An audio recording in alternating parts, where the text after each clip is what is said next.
Bed room میں بیوی کے ساتھ بستر پہ سوئے ہوئے ہیں، بیوی جائز ہے، حلال ہے، لیکن رمضان میں روزے کی حالت میں آپ بیوی کے قریب نہیں جا سکتے۔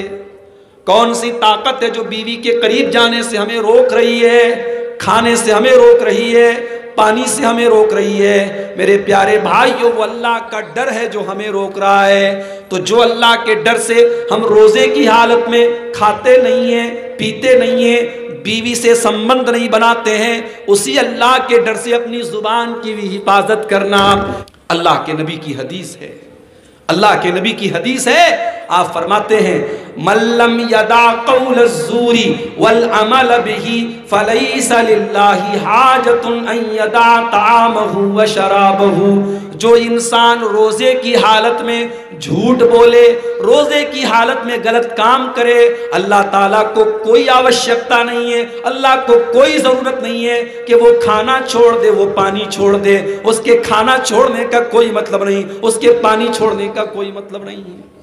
تو روزے کی حالت میں اپنی زبان کی آپ رچھا کریں، اپنی آنکھوں کی آپ حفاظت کریں، اپنے جسم کے اعضاء کی حفاظت کریں۔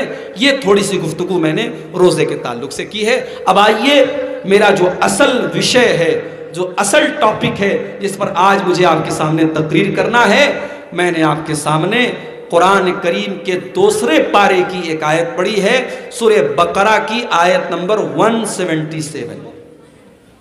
سورہ بقرہ کی 177، یہ بہت ہی عظیم آیت ہے، بہت ہی امپورٹنٹ آیت ہے، بہت ہی مہتوپورن آیت ہے۔ اس آیت کو اگر آپ نے سمجھ لیا، سمجھو آپ نے پورے دین کو سمجھ لیا۔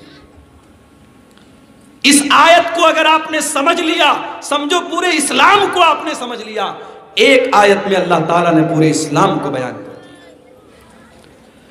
میرے پیارے ساتھیوں، آپ اس جلسے میں کیوں آئے ہیں؟ اسی لیے تو آئے ہیں کہ جلسے میں اچھی اچھی باتیں سنیں گے، نیکی کے کام کے بارے میں جانیں گے کہ نیکی کا کام کون سا ہے اور غلط کام کون سا ہے۔ یہی تو مقصد ہے آپ کا؟ بولو بھائی، ایسا تو نہیں کہ بریانی کھانے آئے ہیں، ایسا تو نہیں کہ بھات ماچ کھانے آئے ہیں۔ نیکی کیا ہے اور بدی کیا ہے، اچھائی کیا ہے، برائی کیا ہے، اس کو جاننے کی اسی چیشٹا میں، اسی کوشش میں آپ جلسے میں آئے ہیں۔ اب یہ جو قرآن کی آیت میں نے آپ کے سامنے پڑھی ہے، سورہ بقرہ کی آیت نمبر 177، اس آیت میں اللہ تعالیٰ نے نیکی کیا ہے یہی بتایا ہے، اسی پرشن کا اتر دیا ہے، اسی سوال کا جواب دیا ہے کہ نیکی کی پریبھاشا کیا ہے۔ واٹ از دا نیکی، what is the definition of نیکی، نیکی کہتے کس کو ہیں، نیکی کی پریبھاشا کیا ہے۔ اللہ فرماتا ہے لیس البر ان تولوا وجوہکم قبل المشرق والمغرب، نیکی یہ نہیں ہے کہ تم پورب کی اور یا پچھم کی اور اپنا مخ کر لو، اپنا چہرہ کر لو، یہ نیکی کا کام نہیں ہے۔ نیکی کا کام یہ نہیں ہے کہ تم اپنا چہرہ پورب کی طرف کر لو یا پچھم کی طرف کر لو، وَلَٰكِنَّ الْبِرَّ، بلکہ نیکی یہ ہے کہ تم 16 کام کر لو۔ اب 16 کام اللہ تعالیٰ نے ایک آیت میں 16 کام گنائے ہیں، اور میں 16 چیزیں آپ کے سامنے بیان کروں گا۔ گلا میرا بہت ساتھ نہیں دے رہا ہے، طبیعت بہت اچھی نہیں ہے، مگر آپ بہت شوق سے سن رہے ہیں، میں آپ کا دل نہیں توڑوں گا۔ 16 باتیں بیان کر کے ہی میں یہاں سے انشاءاللہ اٹھوں گا، اور مجھے یقین ہے، اور تقریر کے آخر میں میں اپنی اس 16 باتوں میں سے کچھ سوال بھی آپ سے کروں گا، اور 3 سوال میں کروں گا، اور جو صحیح جواب دے گا انشاءاللہ میں اسے اپنی طرف سے کچھ انعام بھی دوں گا۔ ٹھیک ہے؟ تو آئیے شروع کرتے ہیں۔ اللہ نے کہا نیکی کیا ہے؟ نیکی کیا ہے؟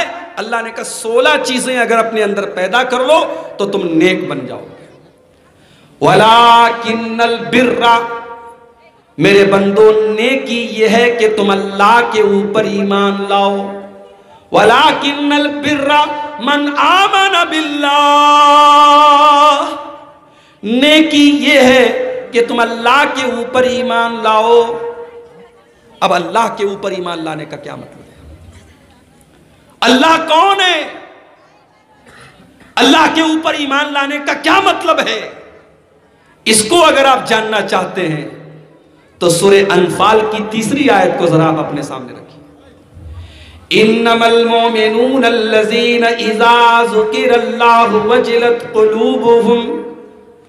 ایمان والے وہ لوگ ہوتے ہیں، مومن تو وہ لوگ ہوتے ہیں جب اللہ کا نام لیا جائے تو ان کا دل کانپ جاتا ہے، ان کا ہردے کانپ جاتا ہے، ان کا دل ڈر جاتا ہے، ان کے دل بھے بھیت ہو جاتے ہیں، ان کے دل ڈر جاتے ہیں. ابھی آپ کے ہی کلیا چک کے کسی نے بتایا مجھے کہ شیخ صاحب، ولی صاحب، ہمارے یہاں کنوارے لڑکوں سے زیادہ غلط کام کرنے میں شادی شدہ لوگ آگے ہیں. کنوارے لوگ تو تھوڑا ڈرتے ہیں، بچتے ہیں، شادی شدہ لوگوں کو تو یہ لگتا ہے کہ صاحب ہمارے پاس تو لائسنس مل گیا ہے، ہم چاہے جتنا غلط کام کریں. اب یہ مجھے کسی نے بتایا ہے آپ کے علاقے کا ماحول. اب اگر یہ چیز ہے تو ذرا قرآن کی اس آیت کو اپنے سامنے رکھو میرے بھائی. شادی ہو گئی آپ کی، بیوی آپ کے پاس موجود ہے، حلال طریقے سے آپ اپنی خواہش کو پورا کر سکتے ہیں، لیکن آپ کے پاس پیسہ ہے، دولت ہے، آپ حرام طریقے سے اپنی خواہش کو پورے کرنے کے لیے جا رہے ہیں، زنا کر رہے ہیں، بدکاری کر رہے ہیں. اس کا مطلب کہ اللہ کے اوپر آپ کا ایمان نہیں ہے. اگر اللہ کے اوپر آپ کا ایمان ہوتا تو آپ زنا نہ کرتے، آپ بدکاری نہ کرتے، آپ شرمگاہ کا غلط استعمال نہ کرتے.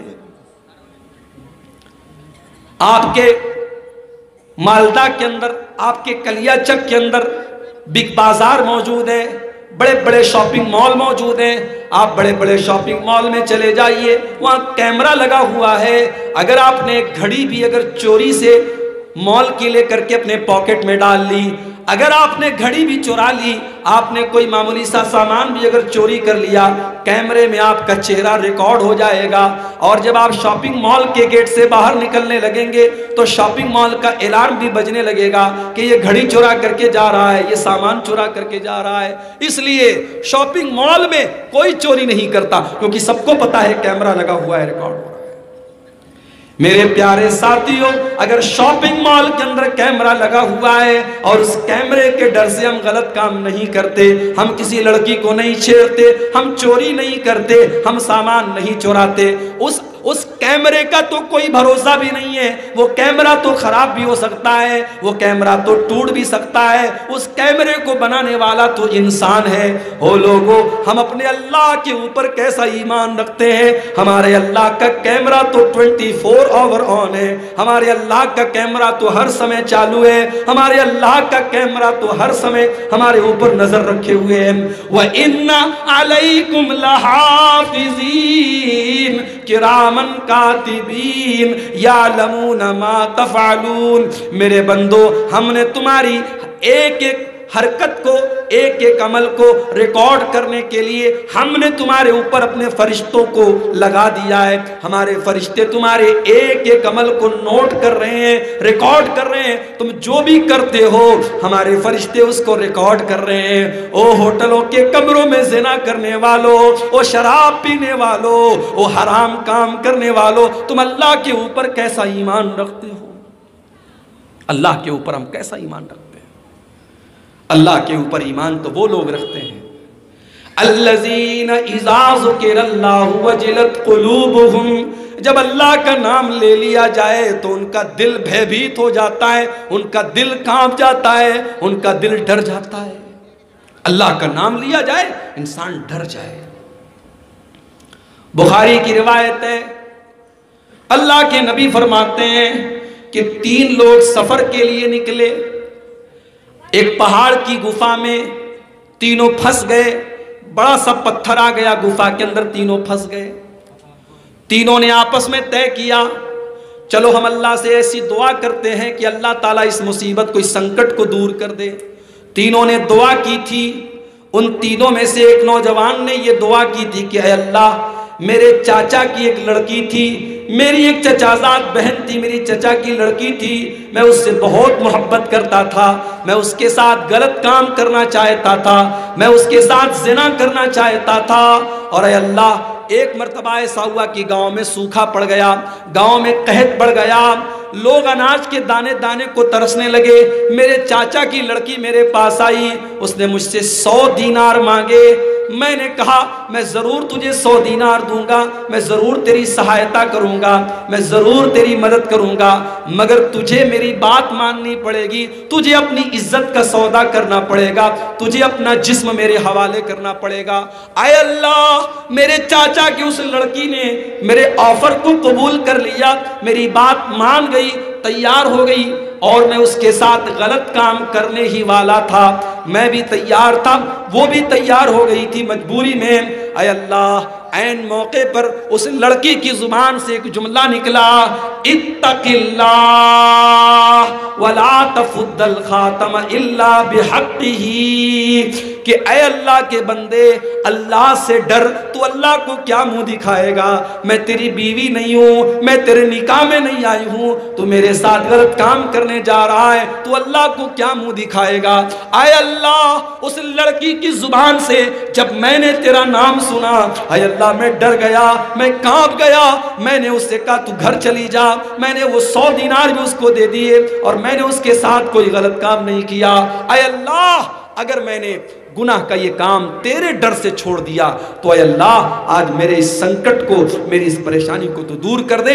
اللہ نے اس کی پریشانی کو دور